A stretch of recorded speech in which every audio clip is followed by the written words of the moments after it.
By the early 90s, both Chevrolet and Jaguar were producing stylish, comfortable, powerful sports coupes that really were overdue for replacement. For Chevrolet, it was the cool but outdated C4 Corvette, and for Jaguar, the archaic but much loved XJS. With the new millennium on the horizon, both makers needed to do something a bit more modern. They needed fresh designs to compete, certainly with the Germans and the Japanese, of course. And the answer was this pair. What we have here is the first generation XK8, what Jaguar people call the X100. This is the supercharged XKR. And we have a C5 generation Chevy Corvette. Both released around the same time with V8 power and gunning for the Porsche 911. So now, nearly 30 years on, which one's best?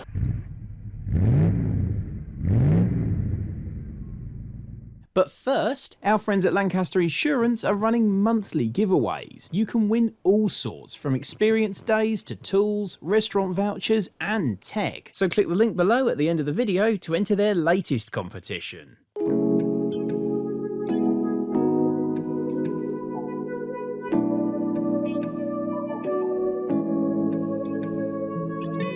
You'll hear lots of different opinions about the Ford era at Jaguar, but to my mind the XK8 is one of the high points, and it's always to me summed up just how good a job Ford did with Jaguar. Of course, it was Ford that stopped Jaguar from going down the path of a really complex, overweight car that they were originally working on the grounds of cost. It had run away with itself, and it was going to be the F-Type, and it never was. Of course, that car later became the Aston DB7, and there's a whole different story there. What we've got here is an example of the first generation XK8, what Jaguar people know as the X100. It's a late example of the original car though, so it's a 4.2 litre V8, the AJ V8, 400 horsepower in supercharged form, this being the XKR. The AJ V8 engine, when it came out, was a real state-of-the-art power plant. Ford financed its development, and it shifts a bit, it really does. And it's very different from the Corvette. The appeal of these XKRs is that they get the power down in such a refined way. The supercharger whine is there, and it's lovely, but it's not overpowering. The big difference between this and the Corvette is something you immediately notice, is just the general refinement. The Corvette is pretty good. It's impressively rigid for a fiberglass bodied car, but it's not as refined as the Jaguar. The Jaguar is definitely less intimidating in traffic than the Corvette. It is a smaller car, it's narrower for certain. It actually feels a little bit more cramped inside. I mean, you've got back seats, but they're of limited use. I mean, you could get small dog in there, but you know, children are going to be protesting. The effortless power with these cars is just brilliant, and there you go, away we go, and we're straight away. We're not even noticing the gear changes, and we're straight up to speed, and we're shooting down the road. No drama, one finger on the wheel. It reminds me a little bit of the power delivery of our Bentley. It's sort of unobtrusive, sort of a whirring from up front somewhere, and just hand pushes you forwards. When the XKR was launched, originally, even in 4-litre form, it was Jaguar's fastest ever car, by some margin too, faster than all the E-Types and everything that had gone before, certainly the road cars. And it still stands up today, the performance figures. 0 to 60 in 5.2 seconds, 155 miles an hour top speed, that's limited. It's a little bit slower than the Corvette on the 0 to 60, but you know, by any standards, that's a fast car. And that's the appeal of these cars. They're low key as well. I mean, we've got the big 20-inch rims on this one, the R performance rims, but you'd have to be a Jaguar spotter to notice the bonnet vents that signify the supercharged model, and really, apart from that, you'd never know until it just leaves you for dead. I've been living with this car actually for a week or two now. Been using it every day, and it's brilliant. No one stares and points at the exhaust blare like they would in the Corvette, and I've taken it out and I've really enjoyed it. I thought it was brilliant, but I think after a few days you might get a bit fed up with the noise and the drama and people pointing. Maybe I'm just too old, eh? Perhaps I've got to that age where a Jaguar is for me. One major area where the Jag scores every time is the ride. Traditional Jaguar setup, it's really an easy car to drive fast. It's very confidence-inspiring. It's a little bit nose-heavy compared to the Corvette, but you'd have to be driving it absolutely on the limit to find it wanting, really. And of course, typically Jaguar has got a lovely handling balance as well. This one's on optional 20-inch rims, but even with those, it still feels nice. Whether you're on country lanes giving it death or sitting on the M25, it feels at home everywhere. I still think the XK8 and the XKR really stand up as a testament to how well Ford did with Jaguar. Yes, they've dated a little bit now, but by the standards of the day, they didn't need to have any excuses made for them. I think it probably offers you as much fun as the Corvette over a longer period of time. I think you might get a little bit fed up with the leery yellow Corvette. I'd love to find out whether you would though or not. If you want to go under the radar, and go under the radar really very fast, it's the XKR that you need.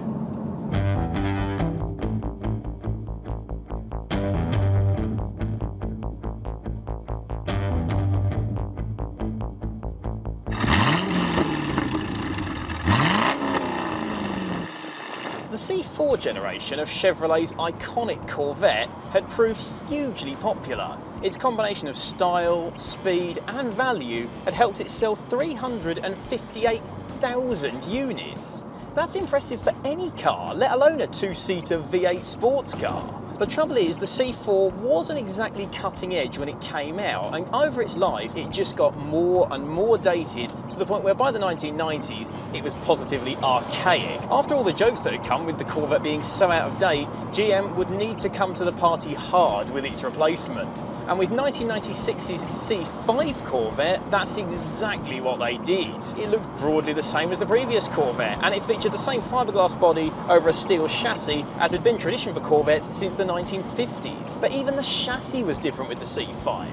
It was now made out of hydroformed box steel. That meant it was stiffer, but also lighter than the chassis of the previous Corvette. And that chassis was set up for better handling as well. The engine was lower down and further back than the previous Corvette, and it featured the gearbox integrated into the rear axle for better weight distribution. That's right, this primitive yank tank has got a transaxle, and the C5 Corvette has got a perfect 50-50 weight distribution, the kind of thing that BMW makes a huge deal about. This was a Corvette, and that meant only a V8 would do. The outdated LT1 from the C4 was replaced with the new LS1. Now, it was the same 5.7 litres and the same 8 cylinders, but it now had individual coil packs per cylinder, and the block and the pistons were made out of aluminium. The new engine was 45 kilos lighter than the old LT1, but it also made 45 more horsepower. Now, having a V8 counts for nothing if it doesn't make a good noise, but luckily...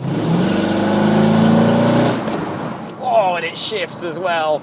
0 to 60 takes just 4 seconds, and the top speed is 170. But away from all the V8 muscle, which the Corvette was already famous for, the way this thing's set up is fantastic.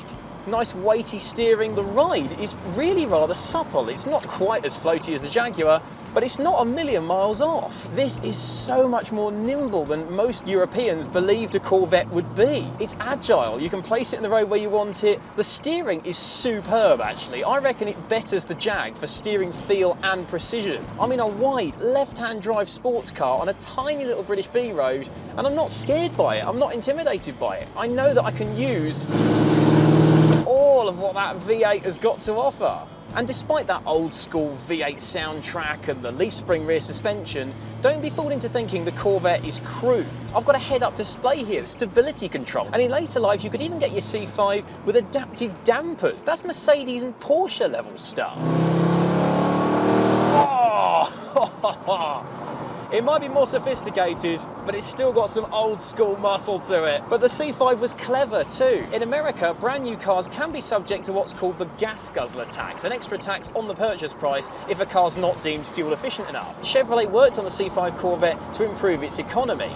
For a start, there's the body. It's more slippery, it's more curvaceous, and that contributes to a very impressive 0.29 drag coefficient. They also removed the spare wheel to save a bit of weight and tune the automatic gearbox to shift up sooner. That keeps the revs down, which in turn improves that fuel economy. The net result is that this 5.7 litre V8 muscle car will do over 30 miles to the gallon.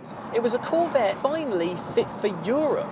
So in 1998, we got it in the UK. For 4 years, you could buy a C5 Corvette from a UK Chevrolet dealer, but that didn't mean it was necessarily up to European standards. This is a 90s General Motors product, and you can definitely tell.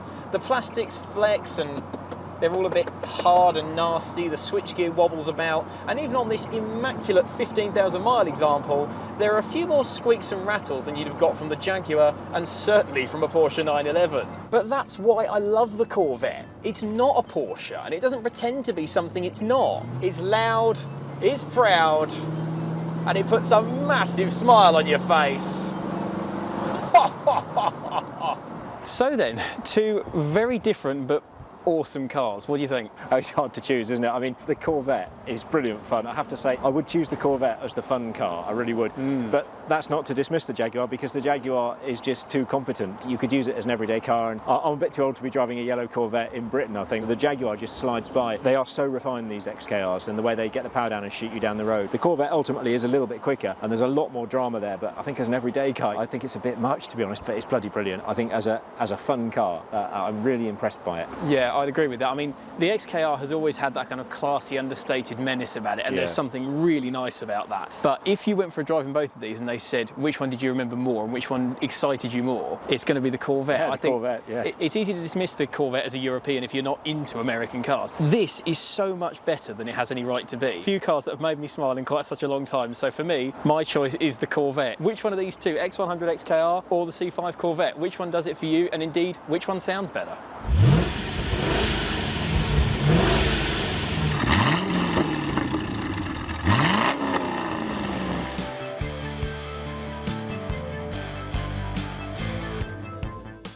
This video is proudly sponsored by Lancaster Insurance. Give them a call on 01480 400 889 for an insurance quote on your classic car. And don't forget to click the link below to enter their latest competition.